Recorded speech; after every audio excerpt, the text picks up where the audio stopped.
Mi esposo no quiere poner la casa que compró a mi nombre, solo porque me divorcié para que la deuda de la casa no me afectara a mí. Es un tacaño. Estoy de pie en medio del salón, con el eco de mi propia voz rebotando en las paredes recién pintadas. El olor a pintura fresca y a madera nueva debería ser el aroma del triunfo, de nuestro sueño hecho realidad. Pero ahora mismo huele a traición. Gabriel está frente a mí, junto a la enorme ventana que da al jardín que yo misma elegí, y tiene una expresión en su rostro que nunca había visto antes. Una calma fría, inamovible. Entonces, cuando vamos al notario para añadir mi nombre a la escritura, le pregunto por segunda vez, intentando mantener mi voz firme. Él suspira, un suspiro largo y cansado, como si yo fuera una niña que no entiende algo muy simple. Isabel, ya hemos hablado de esto. Estamos divorciados. Legalmente, esta casa es mía.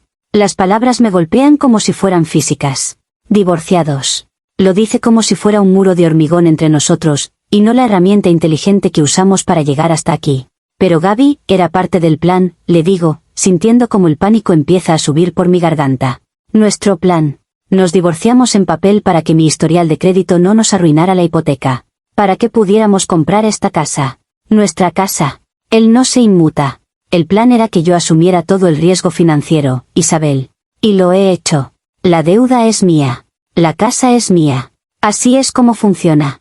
No puedo creer lo que estoy oyendo. El hombre con el que he compartido los últimos 8 años, el hombre que me prometió que esto era solo un trámite, una formalidad para engañar al sistema, ahora está usando ese mismo trámite para engañarme a mí. Veo la casa a mi alrededor, cada detalle que pasé meses planeando, el color de las paredes, la distribución de la cocina, el lugar donde iría nuestro sofá. Y me doy cuenta de que, legalmente, no tengo derecho a nada de esto. Eres un tacaño, le espeto, y la palabra sabe a veneno. Un tacaño y un mentiroso.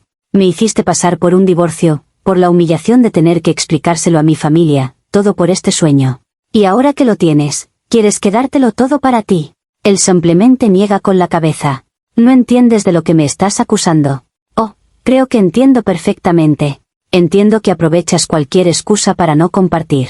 Todo era una mentira. Me usaste para encontrar y diseñar la casa de tus sueños, y ahora que el trabajo sucio está hecho, me echas a un lado. Todo por tu egoísmo. Pero la gente tiene que entender cómo empezó todo esto. No fue mi idea ser la villana, fui yo la que se sacrificó por nosotros. Para que entiendan la magnitud de esta injusticia, tienen que saber que esta casa era nuestro sueño. No mi sueño, ni el suyo. Nuestro. Llevábamos años hablando de ello. Pasábamos los domingos recorriendo barrios residenciales, señalando las casas que nos gustaban. Yo tenía un tablero en Pinterest con miles de imágenes, desde el tipo de grifo que quería en la cocina hasta el color de las hortensias que plantaríamos en el jardín. Gabriel se reía, me decía que estaba obsesionada, pero yo veía en sus ojos que lo soñaba tanto como yo. Era el siguiente paso lógico en nuestra vida juntos. El problema, como siempre, era el dinero. O más bien, la percepción que los bancos tienen del dinero. Gabriel siempre ha sido impecable. Su historial de crédito es una obra de arte, cada pago a tiempo, cada deuda controlada. Es meticuloso. Yo, en cambio, he tenido una vida más real. No es que fuera irresponsable. Fueron las deudas de la universidad que tardé en pagar, una tarjeta de crédito que saqué para ayudar a mi hermana cuando se quedó sin trabajo, una mala racha hace unos años. Cosas que pasan. Pequeños baches en el camino. Cuando fuimos a hablar con el asesor hipotecario, nos dieron la noticia. El crédito de Gabriel era perfecto para conseguir el préstamo que necesitábamos, pero mi historial era un ancla. Nos arrastraba hacia abajo. El banco nos veía como un riesgo. Vi la decepción en la cara de Gabriel. No dijo nada, pero no tuvo que hacerlo. Sentí su juicio silencioso. Él nunca ha entendido cómo alguien puede desviarse del camino financiero perfecto. Para él, todo es blanco o negro. Durante semanas, el ambiente en casa fue tenso. El sueño parecía disolverse. Cada vez que veíamos un anuncio de una casa, sentía una punzada de culpa y resentimiento.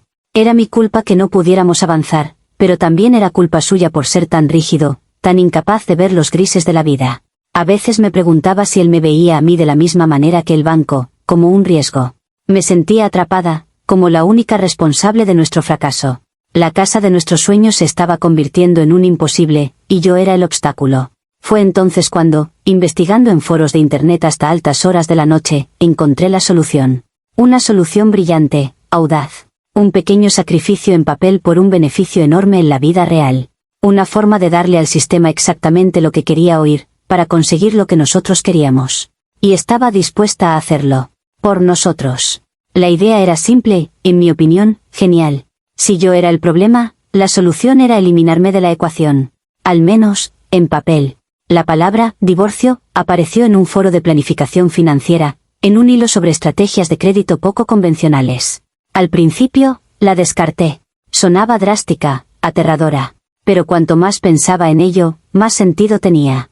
No sería un divorcio de verdad, claro que no. Sería un divorcio estratégico. Un simple trámite legal para separarnos financieramente.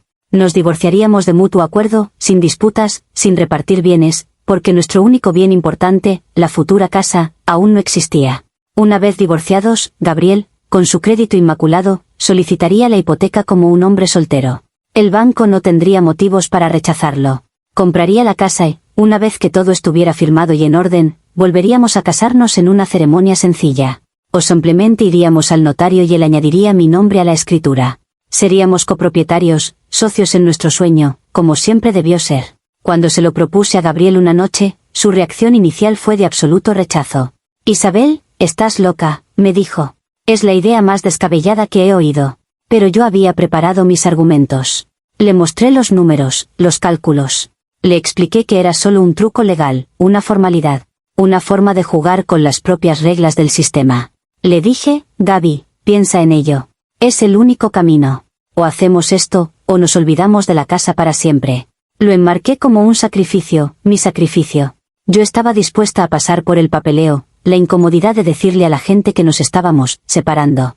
Era un pequeño precio a pagar por la casa de nuestros sueños. En el fondo, sentía un destello de algo, quizás de autoconciencia, que me decía que esta idea era una locura, una mentira sobre la que construir un futuro.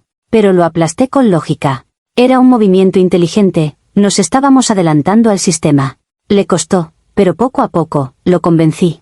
O tal vez, simplemente se cansó de discutir. Vio la lógica financiera, y para Gabriel, la lógica financiera siempre gana. Acordamos que lo haríamos. Me prometió, mirándome a los ojos, que en cuanto la casa fuera nuestra, arreglaríamos los papeles para que fuera tan mía como suya. Me prometió que esto no cambiaría nada entre nosotros. Y yo le creí. El proceso del divorcio fue surrealista. Firmar esos papeles en un despacho frío se sentía como una traición a todo lo que habíamos construido. Pero me repetía a mí misma, es por la casa, es por nosotros. Cuando le contamos a mi familia, fue horrible. Mi madre lloró. Me preguntaron qué había pasado, quién tenía la culpa. Tuvimos que inventar una historia vaga sobre distanciarnos, lo que solo me hacía sentir más sucia. Gabriel era un actor terrible, apenas decía nada. Yo tuve que llevar todo el peso de la mentira social. Pero lo hice. Porque estaba convencida de que el fin justificaba los medios. Una vez que el certificado de divorcio estuvo en nuestras manos, todo se movió sorprendentemente rápido. Era como si hubiéramos encontrado la llave mágica. Gabriel solicitó la hipoteca y, tal como lo había predicho, se la aprobaron sin ningún problema. De repente, el sueño que había sido inalcanzable estaba a nuestro alcance. La búsqueda de la casa se convirtió en nuestro proyecto secreto. Para el mundo, éramos una pareja divorciada, pero en privado, pasábamos cada fin de semana visitando propiedades. Fue la parte más emocionante. Gabriel se encargaba de la parte financiera, de hablar con los agentes inmobiliarios, pero yo era la visionaria. Yo veía el potencial en los espacios vacíos, imaginaba nuestras vidas entre esas paredes. Fue un trabajo en equipo perfecto, o eso creía yo. Encontramos la casa. Era perfecta. Tenía el jardín que siempre quise, la cocina abierta, todo. Cuando hicimos la oferta y la aceptaron, lloré de felicidad.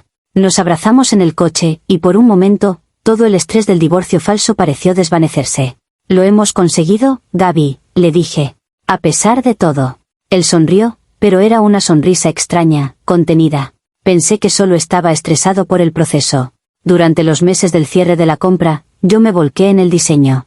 Elegí los colores de la pintura, los azulejos del baño, los electrodomésticos. Pasaba horas en tiendas de decoración. Gabriel me dejaba hacer, decía que confiaba en mi gusto. Me dio la tarjeta de crédito para comprar muebles y todo lo necesario. Cada compra era una afirmación, una prueba de que esa casa era nuestra. Yo no tenía un nombre en la hipoteca, pero mis huellas estaban por todas partes. Yo le estaba dando un alma a esa casa. El día de la firma, Gabriel fue solo. Legalmente, tenía que ser así. Yo me quedé en nuestro viejo apartamento alquilado, esperando su llamada. Cuando llamó y dijo, ya es mía, sentí una oleada de alivio. No, le corregí riendo, ya es nuestra. Hubo una pequeña pausa al otro lado de la línea. Sí, claro, dijo él. Nuestra. Los días siguientes fueron un torbellino. La mudanza, desempaquetar cajas, montar los muebles que yo había elegido. Trabajamos juntos, como el equipo que siempre habíamos sido. Me sentía en la cima del mundo. Habíamos burlado al sistema, habíamos luchado por nuestro sueño y habíamos ganado. La parte difícil había terminado. Ahora solo quedaba el último paso, el más sencillo, ir al notario y hacer oficial lo que para mí ya era una realidad.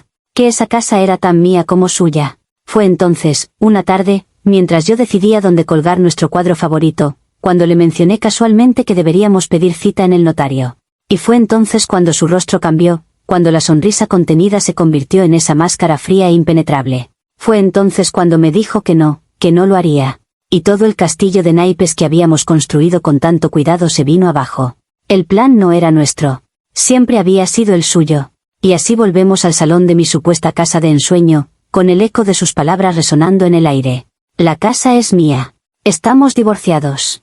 Las usa como un escudo, como si fueran hechos inalterables y no las piezas de un juego que acordamos jugar juntos. Estoy viviendo una pesadilla. Duermo en la habitación de invitados de la casa que yo diseñé. Gabriel me permite quedarme aquí, hasta que encuentre un sitio, como si fuera una invitada a la que le está haciendo un favor. Cada día es una tortura. Me despierto y veo el papel pintado que elegí, desayuno en la cocina que planifiqué hasta el último centímetro, y todo me grita que no me pertenece. Él se mueve por la casa con una tranquilidad exasperante, como si no entendiera por qué estoy tan alterada. He intentado razonar con él de todas las maneras posibles. Le he recordado sus promesas, nuestros años juntos, el sacrificio que hice al aceptar manchar mi nombre con un divorcio. Le he rogado. Le he gritado. Pero él se mantiene firme en su lógica retorcida. Isabel, yo asumí el 100% del riesgo. La deuda de casi $500,000 está solo a mi nombre. Si yo pierdo mi trabajo, soy yo quien se enfrenta a la ruina, no tú. Tú estás protegida. El riesgo es mío, por lo tanto, la propiedad es mía. Lo presenta como si me estuviera protegiendo, como si fuera un acto noble. Pero es la excusa más egoísta y tacaña que he oído en mi vida. Él sabía que yo no podía estar en la hipoteca. Él aceptó el plan. Y ahora usa la consecuencia de ese plan, su único nombre en los papeles, como un arma para despojarme de todo. Mi familia, por supuesto, no entiende nada. Cuando les dije que Gabriel no quería poner la casa a mi nombre, mi madre me dijo, bueno, cariño, es que estáis divorciados, ¿qué esperabas? No puedo contarles la verdad. No puedo decirles que todo fue una farsa para conseguir una hipoteca, porque entonces yo quedaría como una estafadora. Estoy atrapada en la propia red de mentiras que tejí por él, por nosotros. Así que aquí estoy. Una extraña en mi propia casa, despojada de mi sueño por el hombre que se suponía que era mi compañero. La gente dirá que fui tonta, que fui ingenua. Pero yo no fui tonta. Fui leal. Confié en la palabra del hombre al que amaba. Hice un sacrificio enorme, y él lo ha usado para apuñalarme por la espalda. No se trata solo de la casa. Se trata de la traición.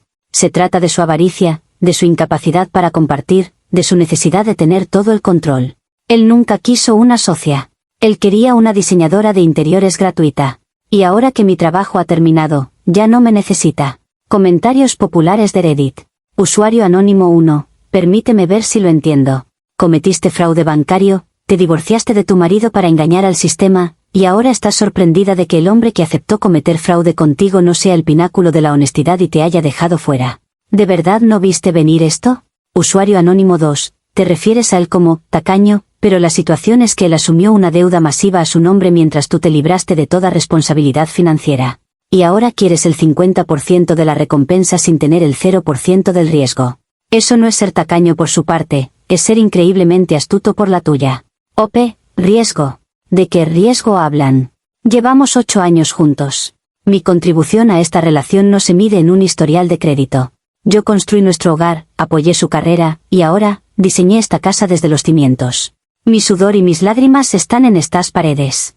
Eso vale más que cualquier firma en una hipoteca. Usuario anónimo 3. Lo que hiciste fue una locura. Y lo más loco de todo es que no pareces entender que tu sacrificio de divorciarte fue en realidad un movimiento para protegerte a ti misma de la deuda. Gabriel simplemente llevó vuestro acuerdo hasta su conclusión lógica. Si tú no tienes deuda, tampoco tienes casa. Es brutalmente simple. No me estaba protegiendo a mí. Estaba protegiendo nuestro futuro. Era la única manera. Si él me hubiera amado de verdad, habría visto mi sacrificio por lo que era, un acto de amor, y habría cumplido su promesa. Pero el dinero siempre fue más importante para él. Su nombre en los papeles vale más que su palabra para mí. Esa es la verdadera tragedia. Actualización 1. Ha pasado un mes desde que escribí esto. Un mes viviendo en este infierno de cortesía.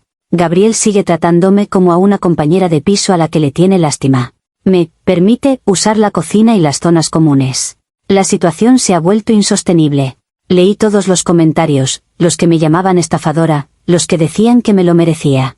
No entienden la dinámica de una relación a largo plazo.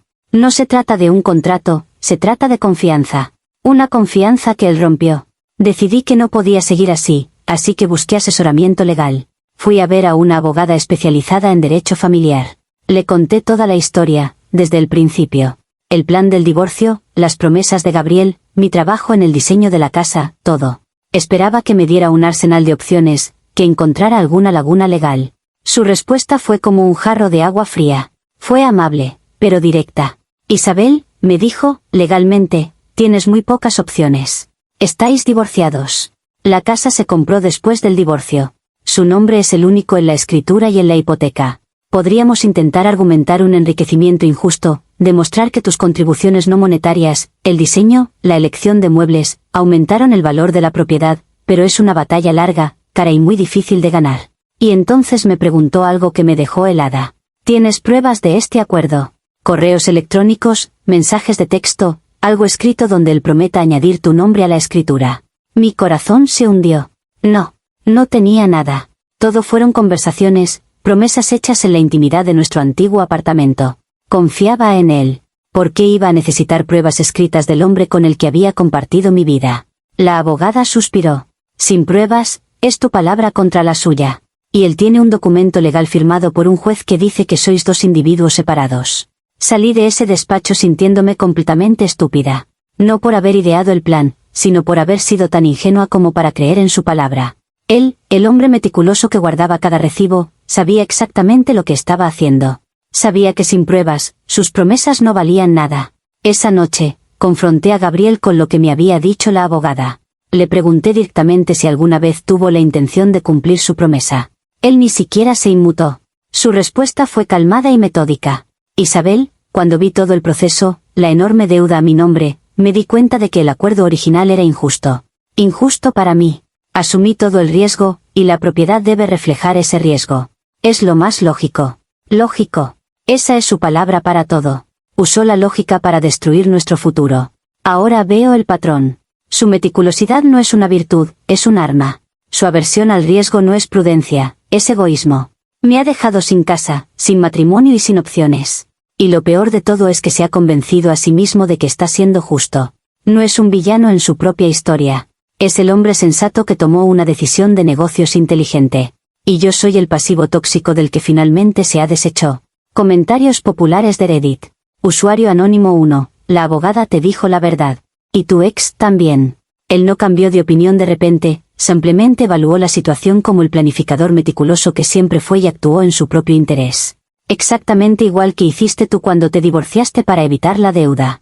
Usuario anónimo 2. Confiaba en él.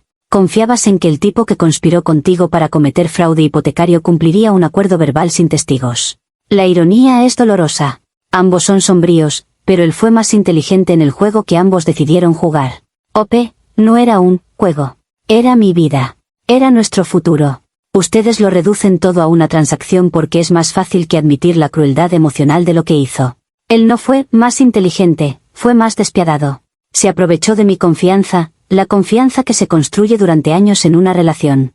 Eso no es inteligencia, es maldad. Usuario anónimo 3, OP, te estás acercando peligrosamente a la verdad pero te desvías en el último segundo. Sí, él sabía lo que hacía. Sí, probablemente nunca tuvo la intención de poner la casa a tu nombre. La parte que te falta es que tenías todas las señales de advertencia de que él era así de calculador, pero las ignoraste porque te convenía para conseguir la casa. OP, ¿qué señales?